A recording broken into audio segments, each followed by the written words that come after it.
Item 3, we're excited to bring back Mr. Frank Knott. Frank has an update for us on the Regional Economic Development Initiative. So, Mr. Knott, welcome. And Mike, if I can, I want to do a little lead-in because there's a specific part of this that I want Frank to handle for you.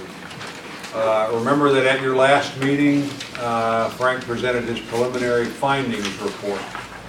He still owes us recommendations, and a part of what he's doing here the last 3 days of this week in Peoria is some additional interviews to help shape his recommendations.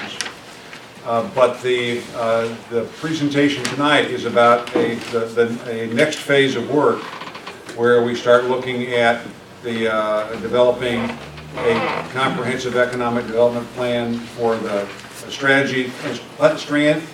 strategy for the region and for the counties. What brings us to this, and some of this you've heard me say before, but just for the sake of context and reminder, you remember that we have $150,000 in our sustainability grant to do economic development planning for specific target populations, communities of color and underserved populations. As we were thinking about how that might get done, it became clear to me that the Peoria County folks were interested in economic development plan specific to Peoria County. So I went to an executive committee at Peoria County and said, you know, maybe we ought to do this together. And they said, yes, we ought to do this together.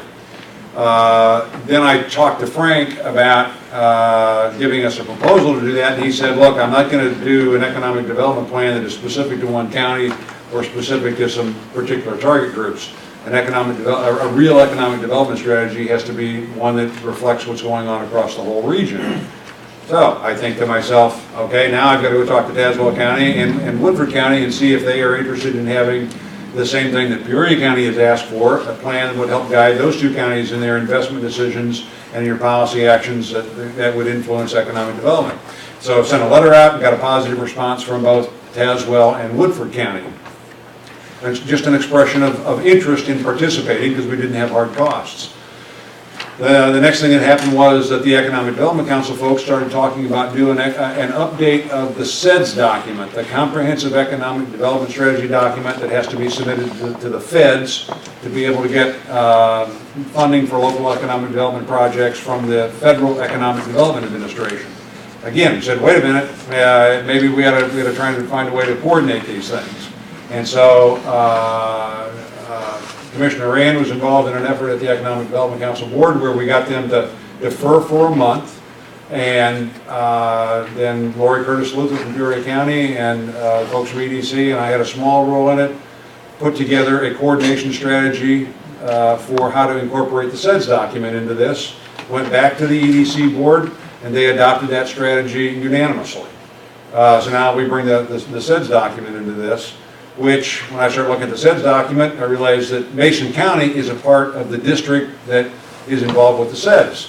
So then we go and meet with Mason County and said, might you be interested in this? And they said back to us, yes, we think we might very well be interested in this. There is one other piece of this that might very well, probably will involve Logan County as well, because Logan County is either in the Economic Development District or is coming into the Economic Development District, and I've talked a number of times with the Logan County people. So those are all of the things that we're trying to address with this document. I'm going to briefly touch on some things that I highlighted for you in this document. And then I'm going to let Frank give you a feel for the process by which his firm and his team goes through economic development planning, but I think Commissioner Rand has a question. Frank, if I may, our recent strategic planning session a couple of weeks back, I raised the question as to whether or not we would be sole sourcing for this particular engagement or whether we'd be issuing an RFP. And the consensus that I recall is there really was no consensus on that. So is it your expectation then, Mr. Colbus, that we would be pursuing a sole source arrangement based on a proposal submitted to this region by Mr. Knott, or will we in fact prepare an RFP and go to market? Unless you tell me otherwise, it'll be the former. Thank you. So what I have called out for you, I highlighted in green that this proposal provides for a regional plan and an economic development plan for 4 counties. It might eventually be 5 counties with Logan. The next thing I bolded in a different color is to point out that Vital Economy will work with the local economic development professionals.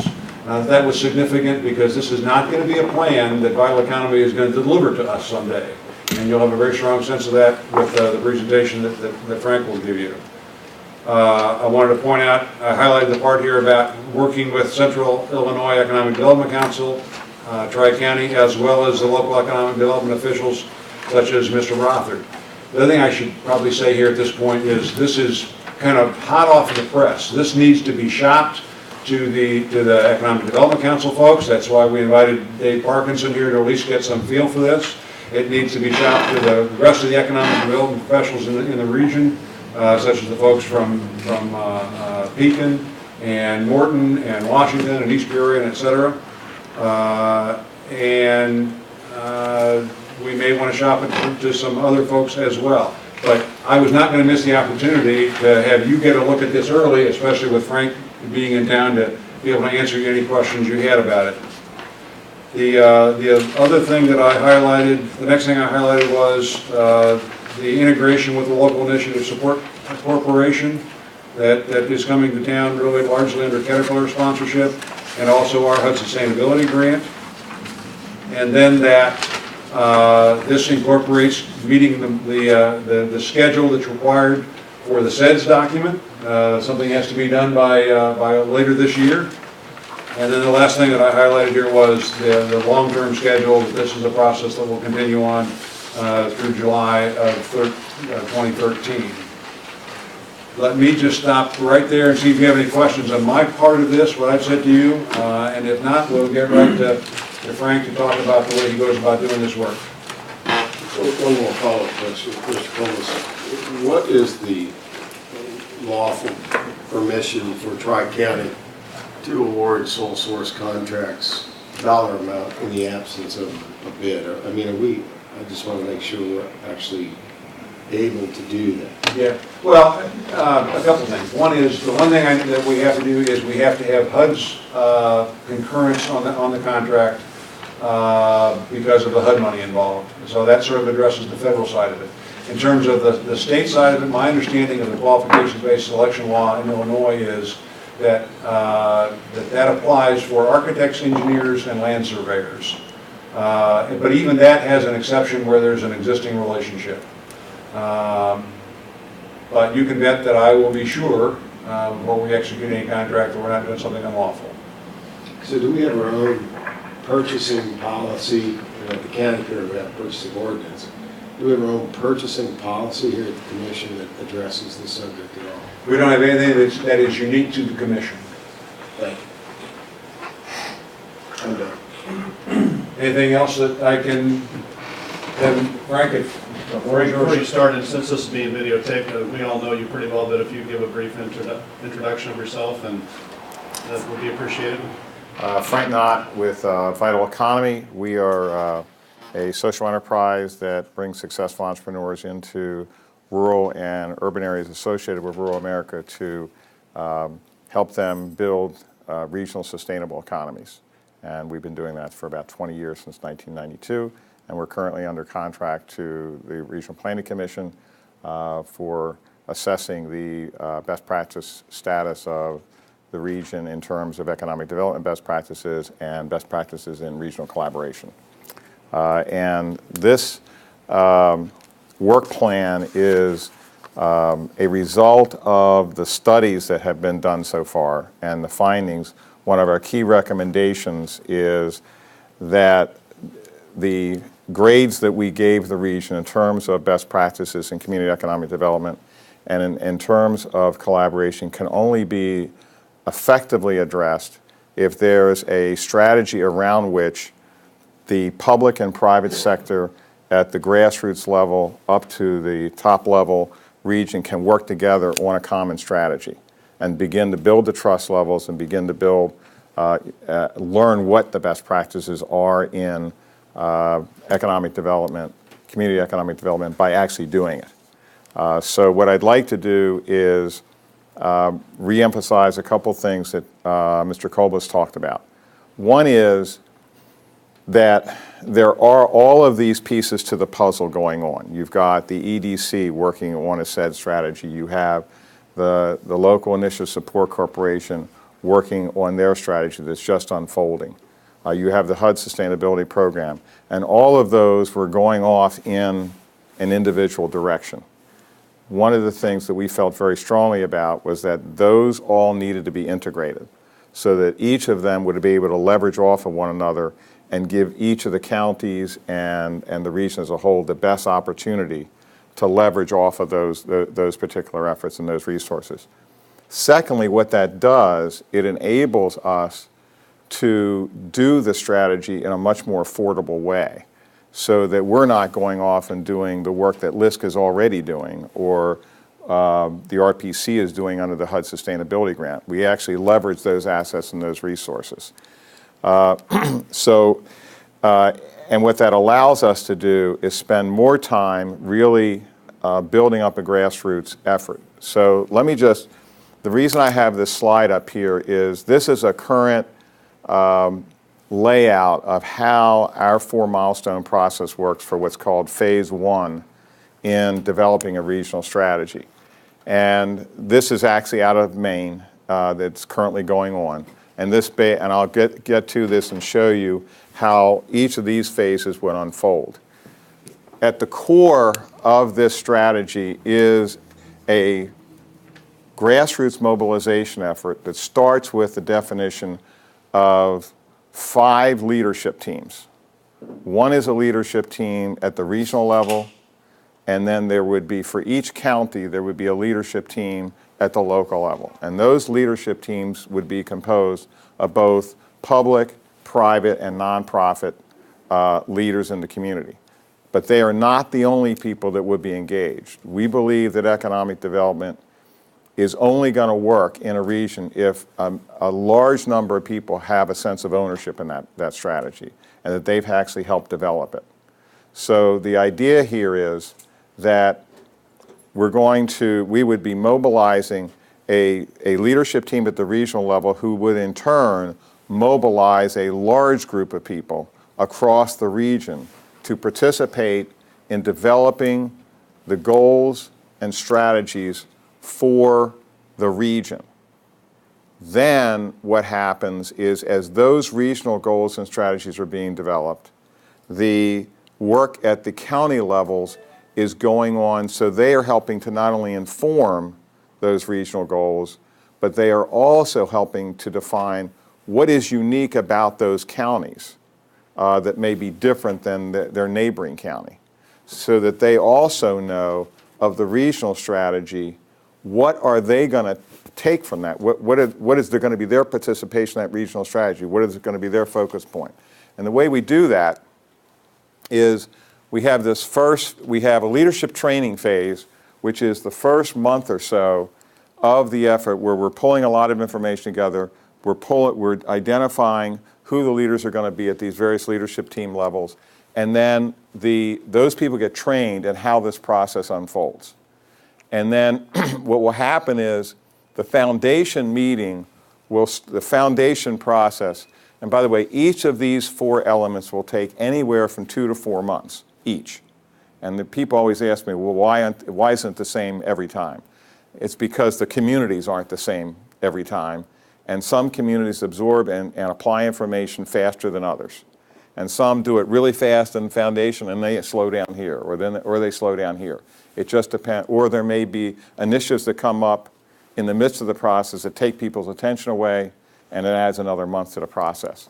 But generally it's 2 to 4 months. So for each of the major milestones, there is a major milestone meeting that the leadership group is sponsoring that is aimed at attracting as many people as possible to come into that process. And that leadership meeting, that first milestone meeting, can take anywhere from 2 to 4 hours. And in those meetings, they will begin to learn how goals get developed, They'll begin to learn why it's important to develop a sense of urgency. They'll start to develop what we call the issues of challenge and opportunity in their region that they're going to identify. And then we start to look at economic benchmarking and goal setting, and then look at a recruitment plan to bring more people to the table. And as we get through that first meeting, they will break down into action teams. And those action teams will be facilitated through that 2 or 4 month process, and then come back to the group as a whole with their reporting. And they will be facilitated by our team locally at the milestone meetings. We will be supporting remotely, and one of the reasons I said that the local and regional economic development people would be heavily involved in the process is they are going to have the opportunity to learn actually how to apply these kind of lessons. So they're actually working with those local communities and being the project managers for that, because they're going to get information they haven't had before out of this process. And what happens at the end, once this is done in this process, in the foundation phase, there are some critical elements that evolve out of this process. First of all, you get a very clear set of benchmarks that define your region and your county. Benchmarks in terms of what your population look like, not only as it exists today, but what is the trend line? Is the age level going up at a level that's going to have you not have enough workforce in the next 5 years for what you want to grow to, or not? Do you have an issue of retirement going on in the current workforces you have that is going to deplete the workforce? Do you have an aging population that's declining at the prime workforce level? All those kinds of information. Do you want to change the direction in 5 years and what the average wage is? And if you do, at what level is it now and where do you want it to be? Do you have certain poverty issues? Do you have certain educational outcome issues? Do you have certain sectors that have given strength? Do you have a single horse economy in your county and you want to have a 2-horse or a 3-horse economy? And you want to move in those directions. All of those get defined in this foundation phase in this first 2 to 4 months. With this information in hand, we will have enough information to make initial application report to the EDA for the SEDS document. And by the way, the EDA is in the midst of changing its whole ruling, and not its ruling, its regulations as to what constitutes a SEDS document that's going to be more in line with an asset-based strategy. So what we will do is, in this process, there will be a report issued in conjunction with the EDC that will meet the requirements of EDA for the October deadline, and then at the end here, we will update that plan with the final strategy back in June or July 2013. So what happens is once this piece is done, we now move to the discovery stage. And this discovery milestone, and the reason it's called discovery, this is where we teach regions and at the county level how to map assets. What are the assets that are unique to your region that make you particularly, that you can leverage off of? And they could be cultural assets, they could be industry assets, they could be unique skill assets, they could be unique locational assets, they could be unique infrastructure assets, they could be center of excellence assets. There are 9 different categories that we look at and teach you and give you tools to map with. And we mobilize a large number of people in different sector groups across a county and a region to actually go through that mapping process. And we even have online tools that allow you to do it remotely and allow you to participate remotely so you can maximize the input.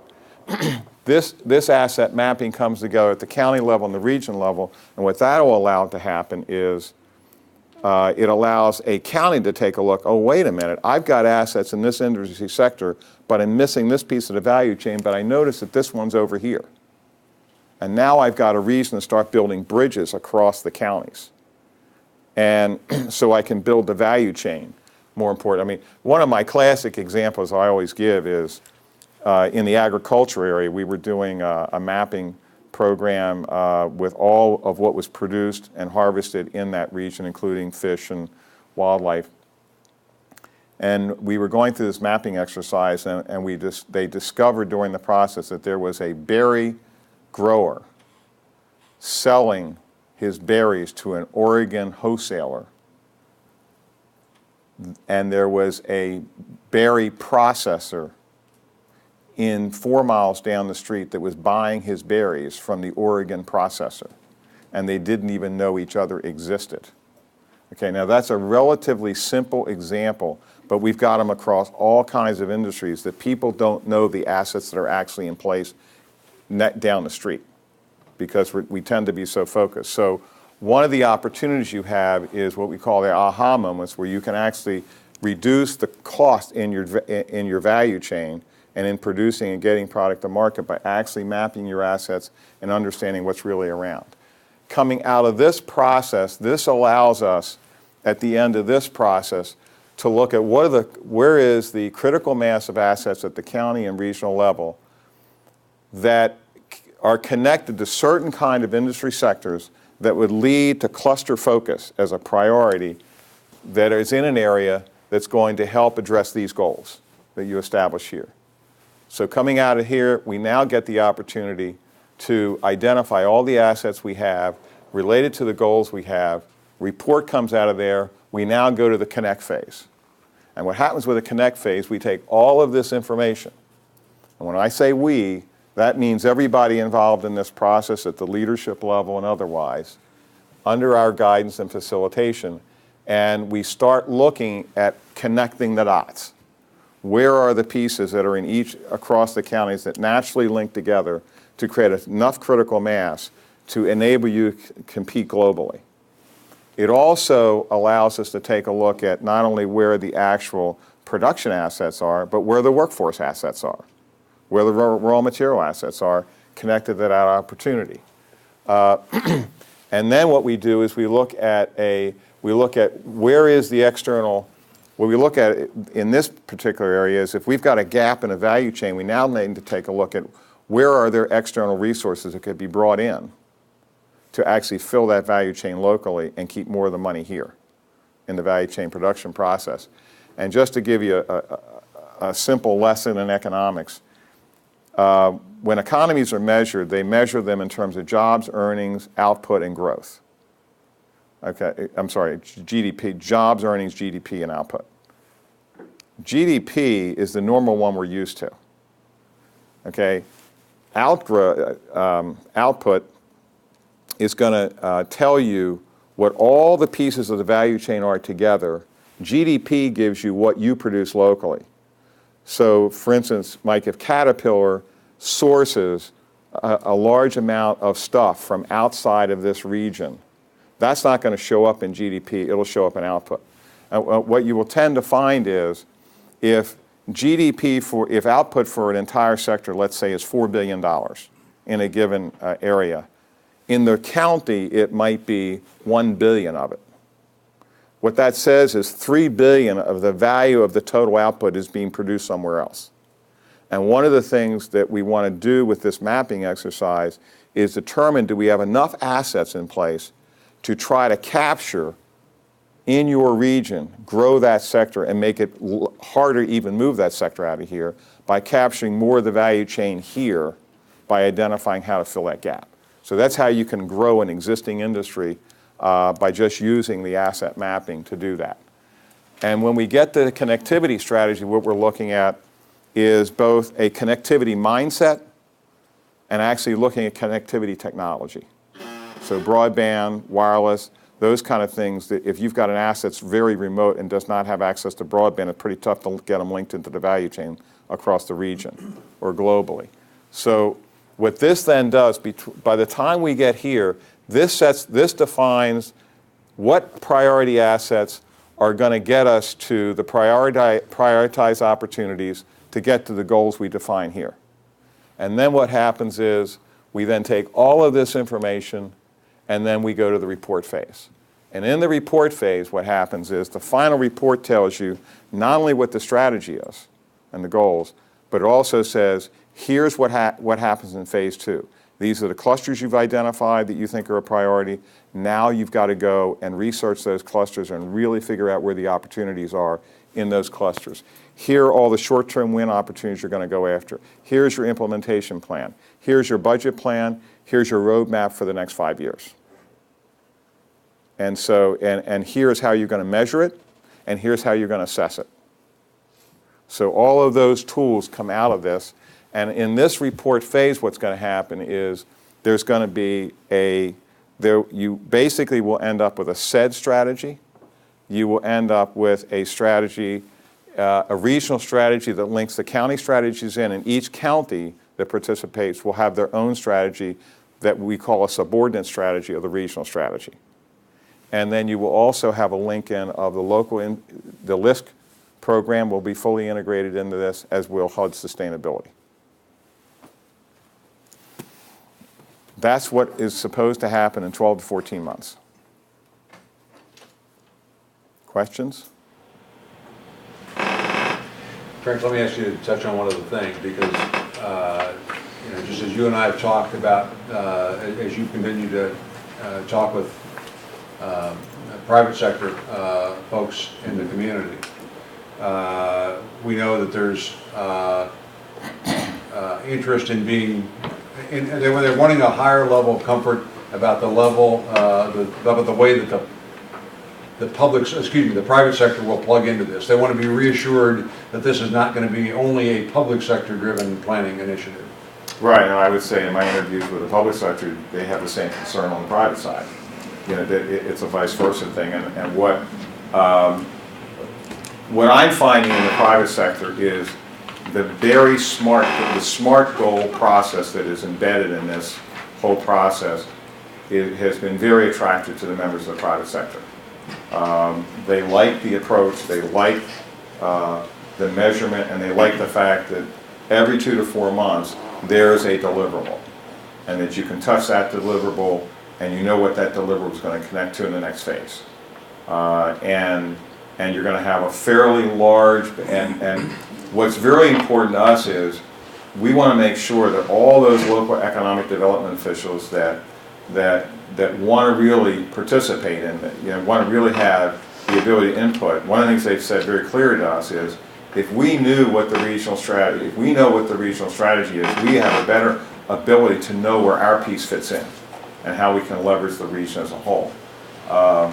So I hope that answers your question. There's strong interest in the private sector in this approach, and there's strong concurrence that mobilizing a large number of people around this makes the most sense, because you get greater buy-in.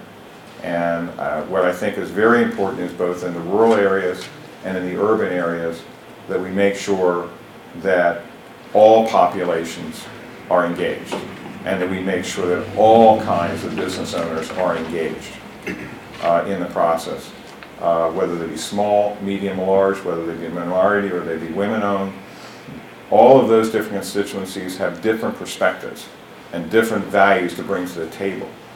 And there is no segment of the population, no segment of the business community that is not an asset that shouldn't be valuable in this process. Anything else? Yes, Mike. Go ahead, Mike. With so many different constituencies, Yes. what's been your experience in terms of engagement, consistency across all those? Because there's a lot of work here that needs to be done. And, you could be as weak as your weakest link, or as strong as your weakest link. It varies. I mean, it depends on the community. The stronger the leadership is at the regional and at the county and at the local town level, the better the participation will be and the more consistent it will be. So one of the things we want to start with is really doing a good job of working with the local people on the ground to get good people at the table, get them trained, and keep them supported. The other way that we can do this is use online technologies. People can't be at a meeting, they get the opportunity to participate through survey processes or URLs that we can actually take their information in that way, so that it is not time and place dependent. So that's one of the ways we try to do it. And I would say, in Southern Illinois, when we did that process, we had about 1,700 people across the 20 counties involved. It's one of the reasons why the broadband strategy was so successful down there. If you think about the number of interviews the number of people we've engaged with just in 3 weeks on the ground here, there's almost 300 people. And I've been told that we've engaged with populations that haven't been engaged with before. And if you just multiply that over a 14-month period, you will get the sense of the intensity of what we intend to do. And we will have a whole team in here under this, and we will train the local people to understand how to do this. Because at the end of the day, it is your strategy. And if you as county commissioners and city council people, if you don't have the support of broad-based constituency for this plan, when an idea comes up out of the plan, all the people are going to come out of the woodwork that didn't participate, that you didn't access to fight it, okay, because it's not there. And so I would say, you know, participation is a combination of really hard work at engaging, and 2, it's really hard work at the local level of making sure, keeping people on track. And probably the most important piece is administration. You won't believe this, but keeping minutes, keeping people informed, you know, keeping phone trees going. Most of you have run elections. Consider this an election, and consider this a grassroots election campaign, where you're trying to get as many voters to the polls as possible and keep them interested and put signs out. That's basically what this is about. It's not about getting the 12 apostles to tell you what to do. It's about getting about 3,000 people to tell you what to do. Did that address your question, Mike? Yeah. Yes, sir. I think I'm sensing Mike's concern, especially with Woodford County, because we do not have a county manager. We don't have a driving force. It's all volunteers. Yeah. Even in the local cities. I assume you worked in Southern Illinois. I assume you saw that down there. Yeah. How do you overcome that in the rural setting? The way we overcome it in the rural setting, and I will say that we're not always successful, is if you get enough people in the initial volunteer round and you divide up the load into manageable increments, 1 or 2 people or 10 people are not overloaded. So the key is to manage the process in such a way that everybody has a piece to play. The other thing that's very important is our teams, even when they're not on the ground, are available all day long every week on the phone to support and encourage people.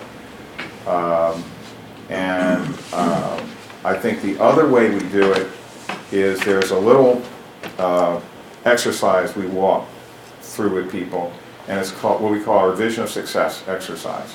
And we ask people to quantify, everybody that gets involved, if you're going to spend 18 months in this process, what's going to make it worth your while? And we ask them to define their personal return on investment. What do they want out of it? And most people say, well, they're just going to have their own self-interest. I have found that 80% of the time when we ask people that question, they think more broadly than they do of their own self-interest. And by defining that, then what we do is we give the project team members, so you might have an action team that has 10 people doing one thing, you might have 3 of those action teams. Each team project manager has the ROI for their participants. And one of the things we teach the overall manager of the process is to make sure you're constantly checking on that ROI for those individuals that are participating, so that they are constantly understanding if they're starting a waiver, remind them what they said was important to them, and make sure that what's going on, they're seeing the path to that ROI.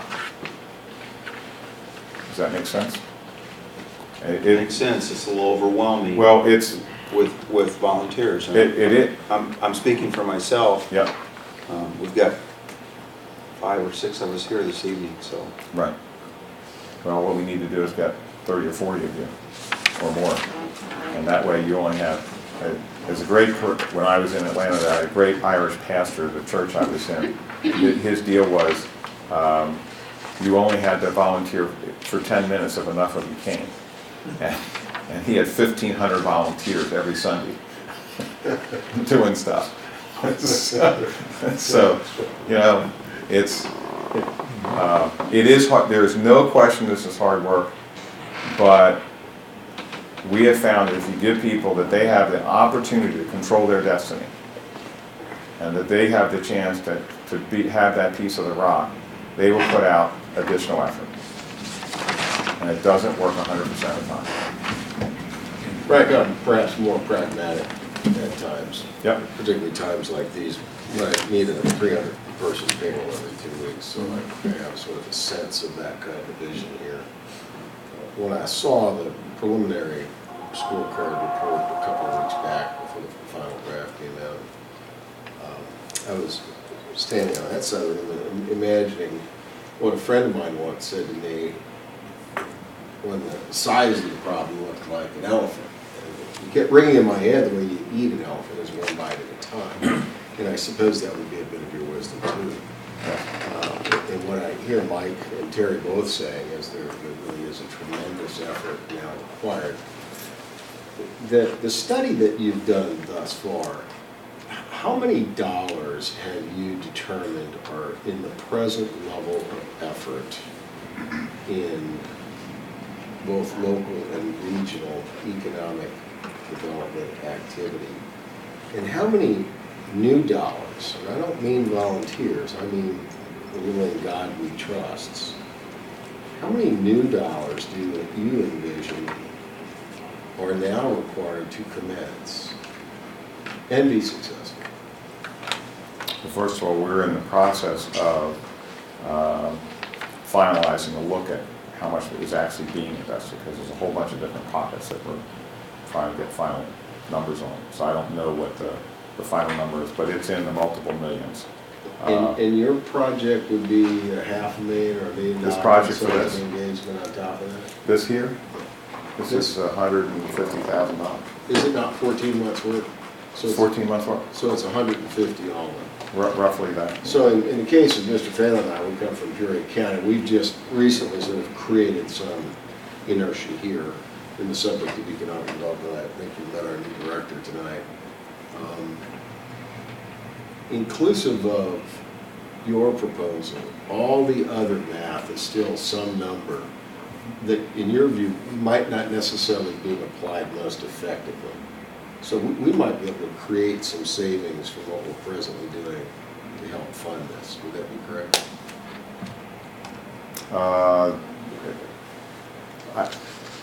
Well, first of all, you've got a bunch of federal pockets and state, you've got different pockets going on here right now. And there have been pockets identified that already exist that were going to be spent on economic development anyway that can fund this, from what I understand. In terms of the short term, when I look at short term, the first couple of years of a process like this, there are two things that typically occur. One is there's a short-term increase in expenditure that goes out, okay? Not significantly, probably typically ends up being maybe, we typically send 5 to 10% overall.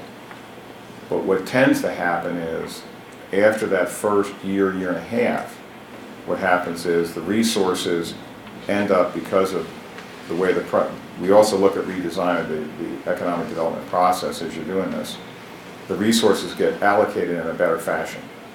Typically what we find is that, except for Northern New England, which had almost no resources invested in economic development,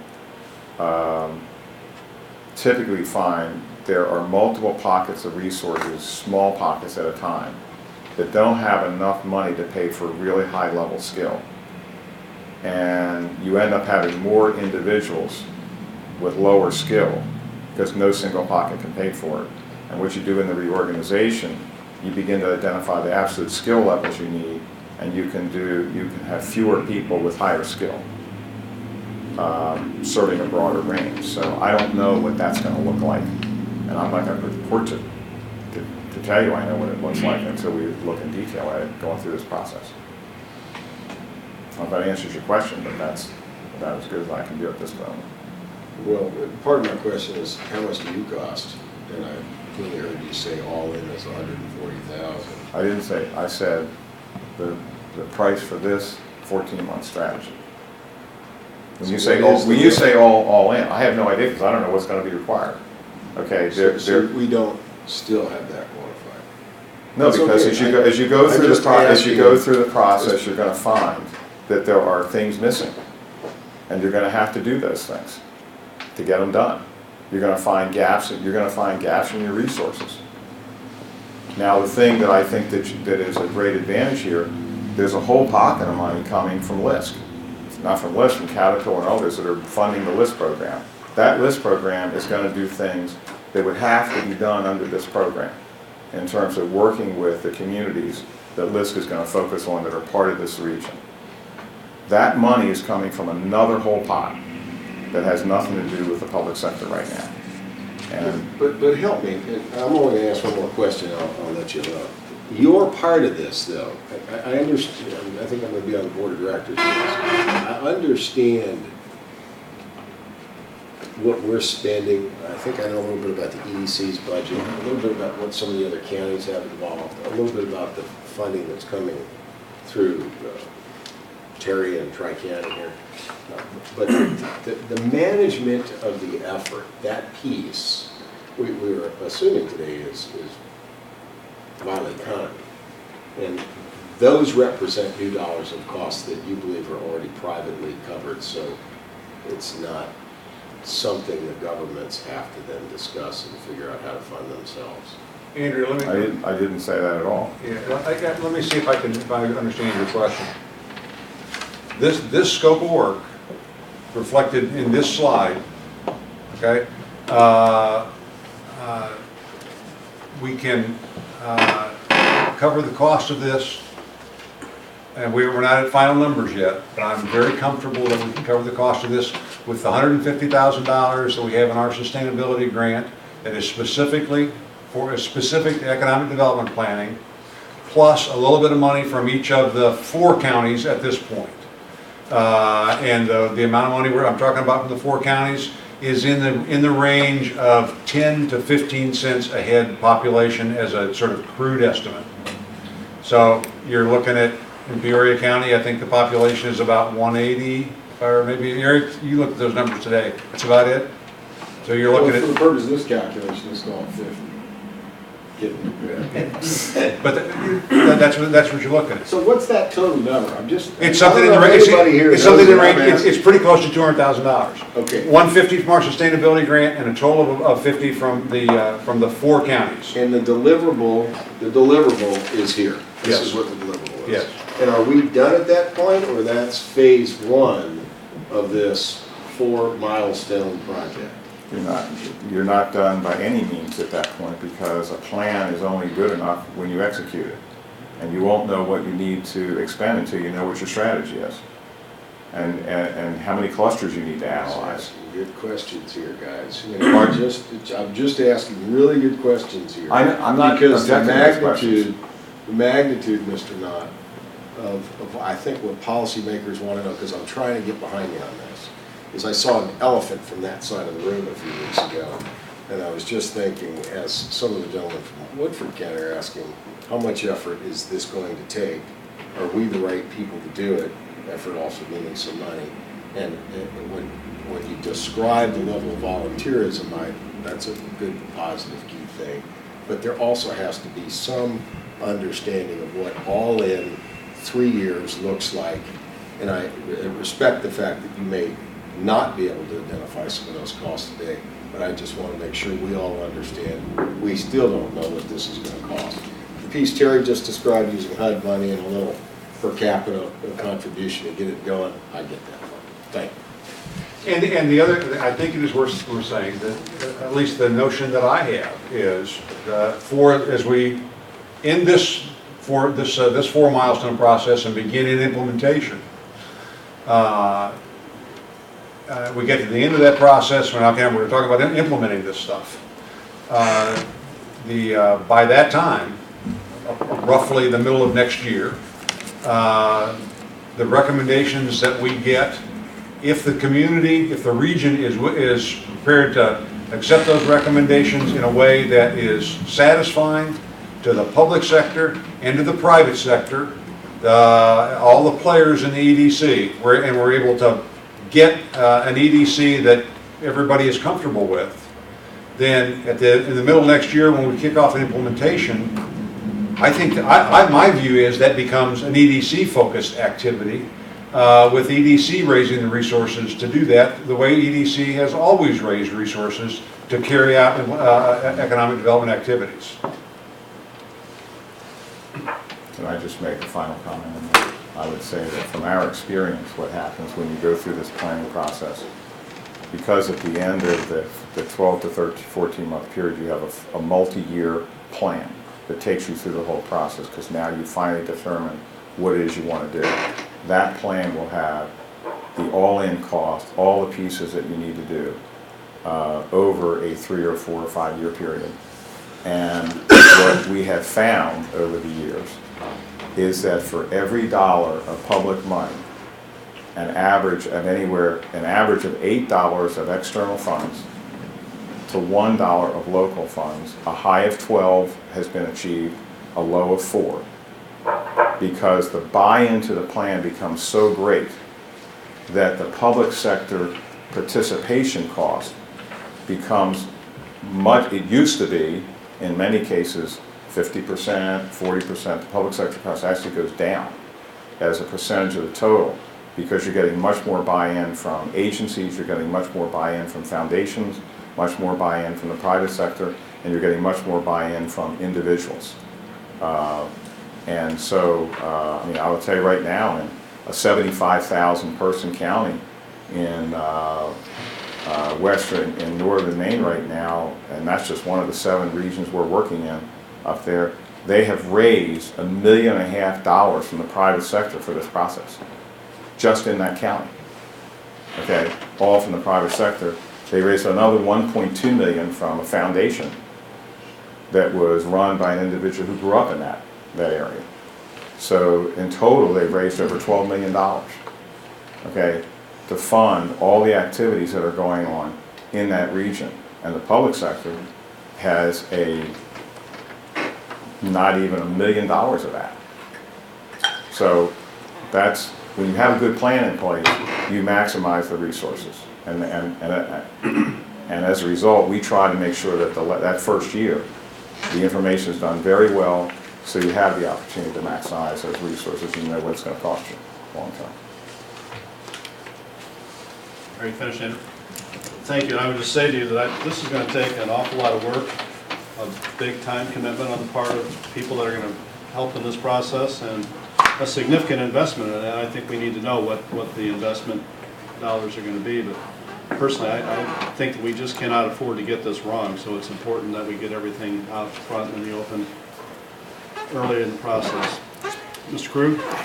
Just had one more question for Mr. Knott. Will there be a chance at the local level, I'm from this same small county, that we make certain we could interact with you and understand how to have the leadership team started on the right foot? Are we divorced from county government? Can we use some staff as minutes, phone trees, and doing some of this clerical work so we start on the right foot? We don't, in 1st of September, not know what we're doing, so we start off and hopefully have a much better finish. And Mr. Cook, what county are you in? Woodford. Oh, you're in Woodford, okay. The answer to all that is yes. We just shipped to Terry a leadership development guide. We have a whole process. We have forms that we give you. You have constant access to us, our teams from afar, even when we're not here. Okay, so. Anyone else? Dave Parkinson, anything you'd add to the discussion? Okay. All right. Mike, and just to reconfirm for everybody the glide path that we're on here.